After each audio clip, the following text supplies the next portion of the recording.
Good afternoon, I'm Lisa Broom with the CBC News Break. A government minister has come to the defense of the controversial 10% restoration of parliamentarians' salaries. Minister of Education Ronald Jones has clarified that the 10% is not a raise in pay, but is instead a restoration of a temporary pay cut parliamentarians agreed to some years ago. He was speaking during a St. George South Branch meeting last weekend. The program in the first instance was for 19 months. 19. When you didn't get the movement that you had expected, you extended everything by 11 months. So you had 19 plus 11 is 30, 2.5 years. Neither did MPs, politicians, political appointees get a salary increase. Everybody stood at the same level, outside of those who were due incremental credits. Minister Jones also countered claims that the move is an attempt to gain higher gratuity and pension, saying those are calculated based on the highest salary point, which would have been in 2013. And he confronted criticism regarding the timing of the increase. So some people say not timely. And I always argue, whenever is the right time. Your salary is your property. And you should not deprive anyone of his property. You can voluntarily give up your property, as we did. But if the time has elapsed, you have a right to your property. If you don't want to be affected by the order from pig farms, stop building near them. The appeal to Barbadians is coming from Chief Executive Officer of the Barbados Agricultural Society, James Paul.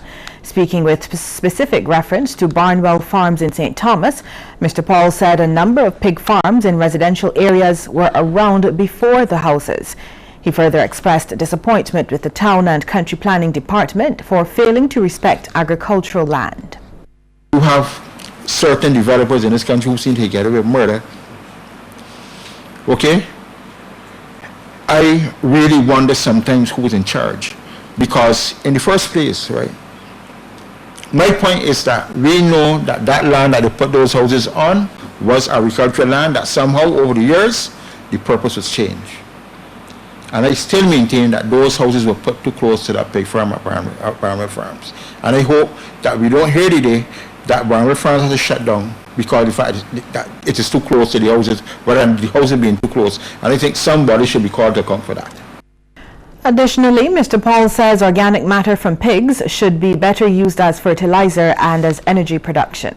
We need to take some of that research money that is available from, say, international institutions such as the AADB, because, you know, one of the unfortunate things about these international institutions, that while I applaud the fact that they were able to provide Barbados funds to assist in terms of, say, the development of the photovoltaic energy and things such as these, why are we so reluctant to provide research funds too that will help promote the use of biogas digesters on pig farms?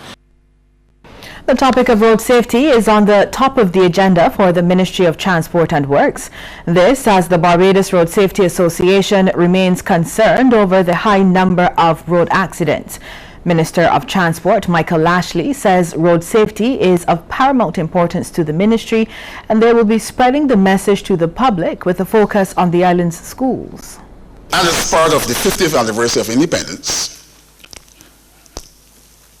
the Ministry of Transport and Works will be focusing on the road safety program for schools as part of the 50th anniversary of independence, as it enlightens school children on the importance of road safety.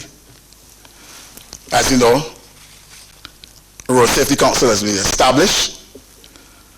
MTW is the deputy chair of that council, and we are currently embarking on programs to inform and educate the public on the importance of road safety.